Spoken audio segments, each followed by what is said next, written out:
Joined now by Illini baseball coach Dan Hartleb. Major League pitchers and catchers reporting this week, and you're getting the season underway on Friday down in North Carolina against Georgetown. I'm guessing you and the guys are excited and ready to go. Well, I've always said this, you get to a point with practice where you just need to play somebody else. You need to find out where you are. Guys think they're ready. Some of them will be, some of them won't be. But until you play someone else, you can't convince them of certain things. So it's that time. How hard is it for you and the coaches to decide who's ready and who's not before you've seen them play against somebody else? I think we have a better idea than the players do. But the thing you don't know how guys are going to react to a different color uniform. Some guys step up their play and play at a really high level, and other guys find out from a mental standpoint that they have a lot that they need to accomplish. But I'm really excited about getting going. You work hard all year, and our coaches have done such a great job, and the players, all the support staff, and there's a lot that goes into it. And so to be able to get out and start playing and seeing where you're at and what you need to do over the next few weeks to continue to improve, it's just an important time for us. Dan, you got a pretty veteran team coming back. I know you lost Brent Spillane after his incredible 2018 season, but just who are some key names that Illinois baseball fans should really be looking forward to watching this season? I don't like to single out certain guys. I'll do it a little bit, but the one guy that's gotten the most publicity because of his great year last year and as a freshman is Michael Massey. He's a leader and has done such a good job both offensively and defensively for us. And then if you look at the depth that we have on the mound, that's where I'm really excited. We have a couple guys that we have some minor injuries we've got to get through, but sometimes when you have minor injuries, you're sitting there trying to figure out where you're going to go next. But the depth that we have from a pitching standpoint is just going to be fun. Guys are going to push each other all year, and we're going to have some options coming out of the bullpen to do some matchup type things. So, there are a number of guys that I think will be very successful. And I think as we move forward, not only this year but in the future, and you look at the success that this freshman class can have, they're going to be really impressive.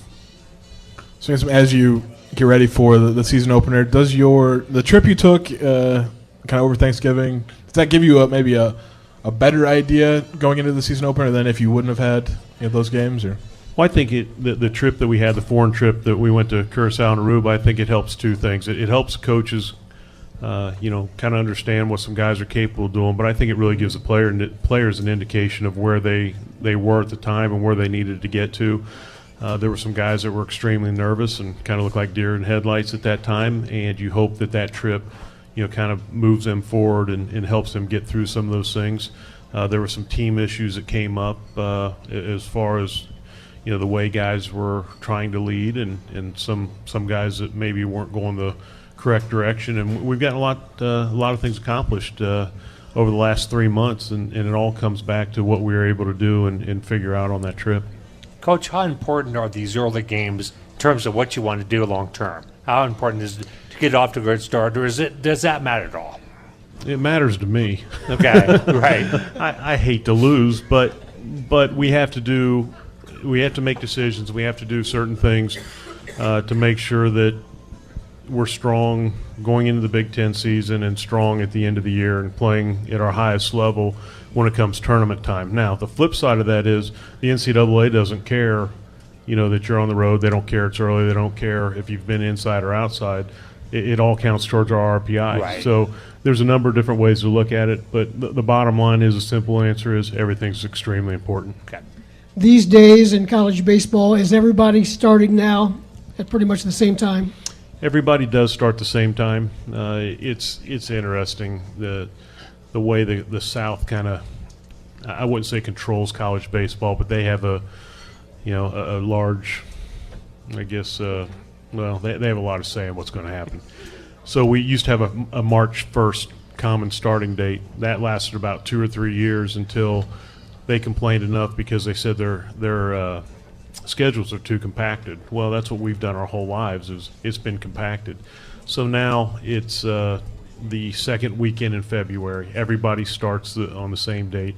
The only difference basically that you have moving forward is the fact that, well, there's two things. One, they've probably been outside some of the southern schools, and they can play midweek games at home, and so their schedule's spread out a little bit more. We don't have that luxury right now of playing midweek. We could try, but it probably wouldn't go so well. Have you gotten outside at all? We have. We were outside 3 days. I want to say 2 weeks ago on a Sunday. I would have taken that weather all year. Probably won't see it again until May.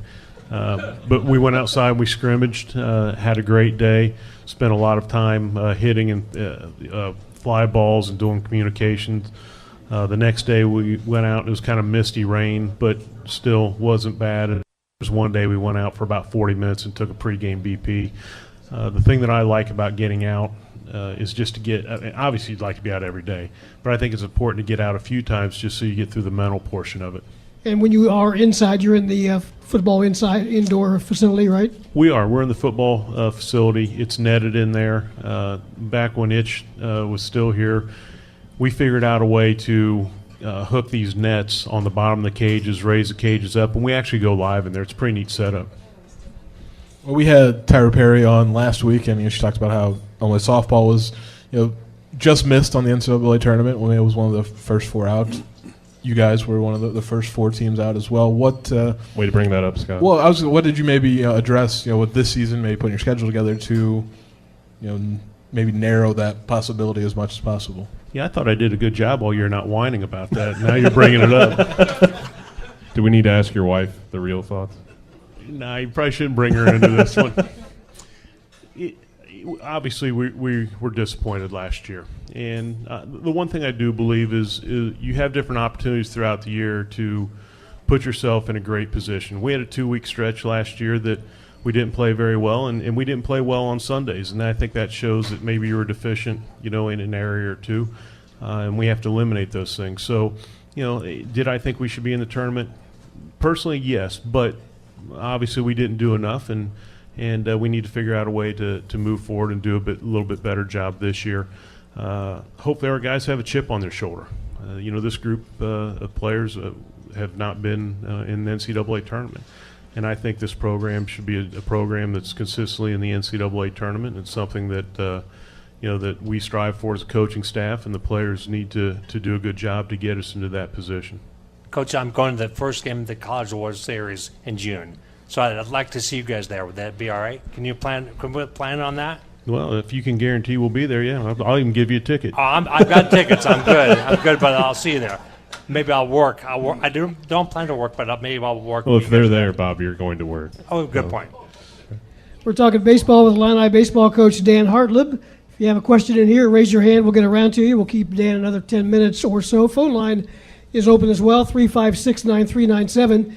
Entering his 14th season as head coach, 29th year on the staff. Did you expect to be here 29 years later when you first came? You probably ought to ask the ADs if they thought I'd be here that long. We've been extremely fortunate. There's not many coaches in the country that ever get to stay in one place for a long time. I was fortunate to have an opportunity to come here with Itch Jones, and he took care of me. The thing that people don't understand and has never been public, I got an opportunity to be at Illinois because of Itch, and he'll deny this, but he went in Ron Gunther's office and basically, I think, said, hey, if you'll hire Dan, I'll retire. And so I know there's a process, but Itch took care of me. Ron Gunther took care of me. Dana Brenner at the time, I think, had a large say in that. Mark Johnson. I mean, there were a number of people that helped take care of me in this situation. And so, a lot of people, helped us to be able to stay here. This is home. It's been awesome. So did I think I'd be here 29 years? No. Yeah, you probably weren't thinking about that at that point of your career anyway. Nobody really is. But as time goes on, it's kind of neat to see somebody stick around that long. Yeah, it's been fun. It's been a great place. We've had great support. There's a lot of things that I think we've accomplished, but there's a lot of things that I'd like to get accomplished before my time's up here. And hopefully we can do that on our own terms. So in all that good news, I'll ask you: have you had chances to leave? Has there been people call you over the years and say, "Hey, come down to XYZ"? And have you thought about it? I've had a couple of opportunities, and I think you always have to at least listen. You always want to do something that is going to put you in a position to be successful on the field, and also do some things financially for your family long term. Sure. But it's very difficult to say, hey, I'm looking to leave. I've never looked to leave, and fortunately, we've had a couple opportunities that have been able to do some things, not only to, I think, help us from a financial standpoint personally, but also to push our program forward, because some people that were interested in talking, kind of up the ante a little bit. Sure. With different things. Is being a baseball coach in the northern school now much better than it was maybe 20, 30 years ago? It seems like all the schools have kind of made this priority, realized there's some flaws, and they made it easier. Is that fair or not? I wouldn't say it's easier. Okay. no, but they're help. You get more help. Absolutely. Yeah. I'm not sure it's northern schools. It's the Big Ten. The Big Ten's done a tremendous job of upgrading baseball. You look at where we were, even at the beginning of my head coaching career, we weren't very well respected as a conference, and now you see us moving forward. We've done a lot with facilities across the conference. You've seen a lot of new head coaches hired that I think have done a great job. You've seen salaries increase. There's definitely support for baseball. College baseball is one of the top championships as far as revenue for the NCAA, and so as ADs have recognized that and understand, that if we do certain things, that we can be part of that. It's just been fun to watch growth in college baseball. I don't think it's easy to win in the North or South. Right. I think it's more difficult in the North, but it's gotten better. It's gotten a lot better. And you've got some exciting things going facilities-wise coming up in the next couple of years. Any update on how all that's going? Well, it's a long process when you look at all the different state regulations and things you have to do within the university. We've had an unbelievable backing from a number of supporters. The lead gift from Clint and Susie Atkins and the Atkins family. I'm really excited about that. It shows that we are supporting baseball and that we're trying to push the program forward, and hopefully that'll allow us to compete at a national level on a regular basis. And that was something that was important to me as we talked about possible contract extensions and things like that. How are we going to support the program? Again, you talk about winning. There's certain things I think you have to do to be successful long term, and I mean, this is home, but I want it to be home, and I want to play at a high level. It's always fun to go out to the ballpark. What are some of the promotions that you enjoy most and the players really get excited about participating in? Well, our marketing and promotion staff does a great job, first of all, and they try to do a number of different things. There's two that stand out in my mind. I really like the Bleacher Bum Barbecue because of the sheer number of people that we get out there during that event. I think the one that is probably nearest and dearest to my heart, though, is Honor and Serve, and that's when we wear the camouflage jerseys. Our Dugout Club helps support that. We do sell those jerseys, and then when we sell those, we turn around, we give the profits to an area non-for-profit to deal with children. And so I think that's a fun event, and I think it teaches our guys or helps them to understand that we need to give back to the people that give to us. So those are my two favorite, but they've started to do a lot more over the past couple of years. They've put a lot more money into our promotions and the marketing, and a lot of fun giveaways. This year they're up in the ante again, and so we went over that with Aaron, which is the person that's in charge of our marketing and promotions, and her and Cassie Arner have done a great job of continuing to up the pot a little bit where we can do a lot more fun things. That's nice to bring your kids out. Yeah, I think it's a very good family atmosphere, and I've enjoyed that. The thing I talk to our guys about, they get so competitive, and sometimes they kind of lose their heads a little bit at times, and I talk to them all the time about the fact that this is an entertainment venue, and the young kids that are out there look up to these guys as role models, and I think it's important that they conduct themselves in an appropriate manner, and coaches as well. We all lose our cool a little bit at times. Anyone that watched the MLB playoffs last year saw how extreme the bullpens were used at all. Do you think that's going to trickle down to the college game? And do you see yourself getting to that level eventually where you have guys that don't go long into games and you have a revamped bullpen philosophy at all? Yeah, as long as we have guys throwing 96 to 99, I mean, that'd be easy. The thing that I thought was interesting, so you saw Milwaukee go on a great run last year. And Milwaukee's pitching coach actually grew up in Central Illinois, made his way through college baseball, ended up in Milwaukee's organization. He's actually with the Reds. The Reds hired him away, so America's team's going to get better. But there was a lot of talk last year about how they used their bullpen and you know, playing to win each and every game and not looking ahead. I mean, there was a lot of commentary by all the announcers, and so I talked to Derek Johnson, that's the pitching coach, and he just said it's nothing different than we go through in college baseball. And so they kind of took what they were doing in the playoffs and reverted back to things they did in college, or that we do in college baseball with the bullpen.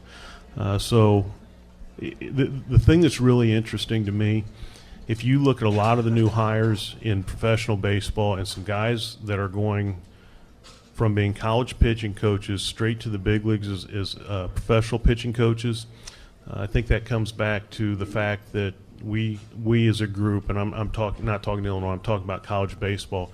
I think we as a group do a great job of